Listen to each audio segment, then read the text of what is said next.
Hello again, everybody. This is Sebastian Keynes. Welcome back to the channel. This is going to be another Watch Our Realms video. In this one, we're going to go over some Forerunner news. We do have an update coming up that they are going to be rolling out here on the 9th of May.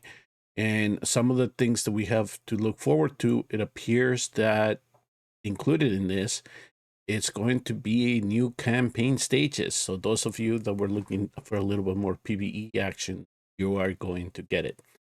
For the Demonic Crusade, which the global server has not seen yet, they're adding some features to the daily stages, which include the auto fights. So now we don't have to run them again if we want to show somebody how we beat it. So we can just click auto and run exactly how we released our soldiers to beat that particular stage. And it also looks like now they're going to show you exactly what kind of rewards you are going to get by defeating a stage. We didn't get that when it opened up, so it was kind of second guessing as to what we would get at the end.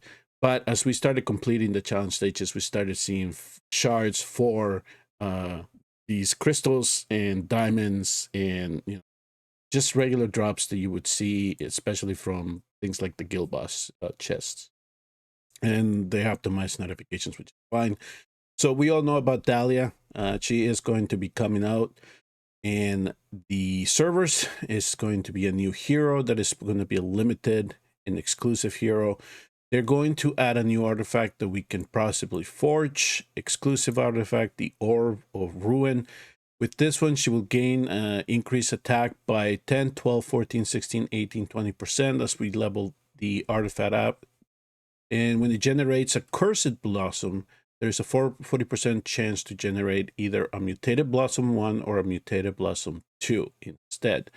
So if we get the Blossom 1, we're going to deal 50% damage per second to enemies on affected tiles. So this leads me to believe that it is possible that she, the Dahlia, is going to be able to do something to the platforms around her. And then the Mutated Blossom 2, which actually looks more interesting, is it reduces the effect duration to 5 seconds. And when the effect duration ends, it explodes and deals 300% AoE damage. So that's pretty interesting. So we'll get to see her kit, and we'll see how this exclusive actually then synergizes with that kit. And like I told you, they added a campaign stage 9, so now we're going to have 2 parts. So what we have beaten already is going to be renamed part 1, and then they're going to open up part 2.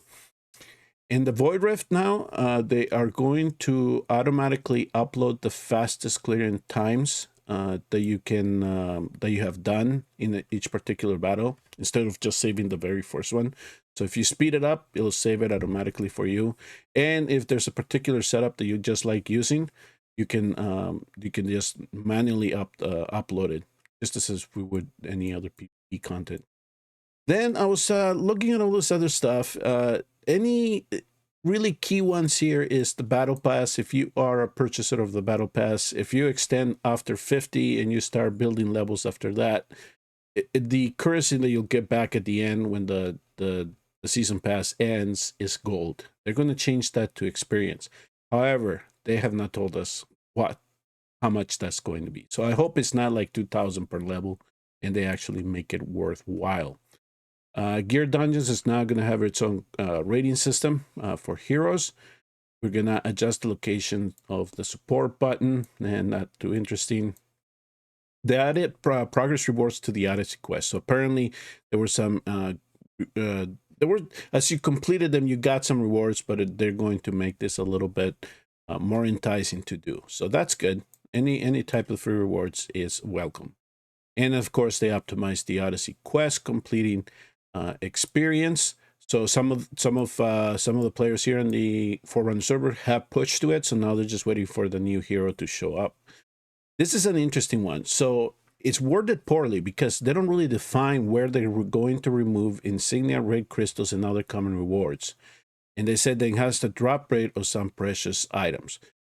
I'm taking it from the discussions that we've been having that this is all about the guild boss, especially the NM3 and NM4 top chests, because that's been some of the complaints that most players have been given. We've seen that in the dev insights, is that they're just saying, why are you giving us insignia in mythic extracts and just things that we can farm, and that sometimes those of us that are already in NM4 hitting NM4, we already have plenty of these resources. Now, when they said removing rare crystals, that's always going to sometimes, some people might perceive that as a negative, but we need to actually see what is going to drop in to replace the rare crystals, right? Are we going to get more fragments for legendary or divine crystals? Are we going to get more shards for ancient crystals? So that is, we'll see about this, and then I'm hoping that they supplement the red crystals on other events,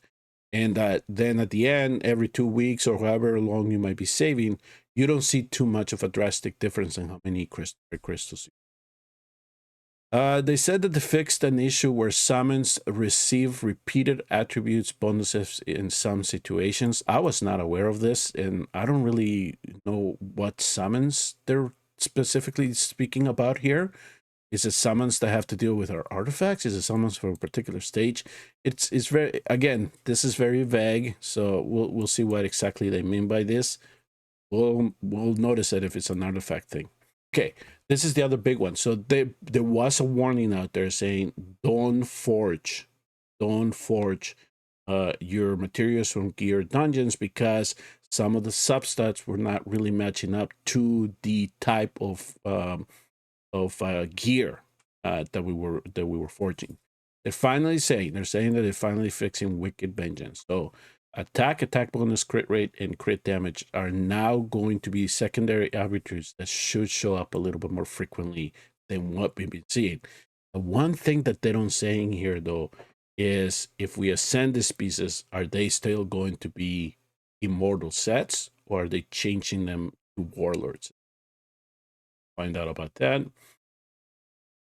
Say that they optimized the hero info shown on the battlefield in the Demon Soldiers. So what I can tell you from this is, and this is, we've noticed this as well in GBG, is that now instead of having to click to look to see where the status of the ultimate is, now we can just visually see the bar filling up, and we just have to, and we just have to wait. And they also, without clicking, we can wait without clicking on the hero. But then the other thing is also now they put a little bar of how much HP there is alongside with it. So that's another neat feature they're going to say. And here's the bummer one. And I'm hoping that this is not due to the fact that they're releasing the Fool. And it may be because they don't want to make the combo possibly too powerful. But if you're somebody that really relies on using the Demon Soldier Scale King Shaman with the healer, they're going to be adjusting how much he heals by basing it based off his max HP, in the caster's max HP, instead of the Demon Soldier's max HP. So essentially, it makes Ma even worse because he's a high HP soldier, and it takes him a while to wind up to deal that through damage. And if we cannot heal him based off his HP, and now we have to heal based off Shaman's HP, look at the difference. It's not going to be a whole lot. So this is going to be a mini nerf for him. So I'm assuming that they're going to think that we're going to team up the Ma with the Fool, and then adding that on top of a heal that might be too strong. And so they're just going to adjust this as it is right now. Maybe later, if we start seeing drastic differences, then we can, make some recommendations to see if we can bring him back. But yeah, it looks like he's going to suffer a little bit of a hit.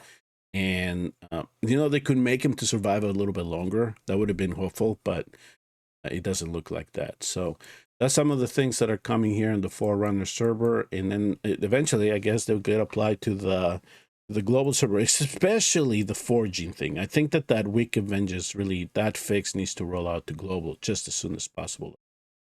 So that'll do it for Forerunner news here when it comes to the patch notes and what the changes that we can look forward to see here this weekend. And of course, we're still having Gear Dungeon number 2 to deal with, and I will talk to you about that in a separate video. I'd like to thank you all for tuning in and watching. We'll see you all next time in the next Watch Our Realms video, and please remember to hit like and subscribe on your way out.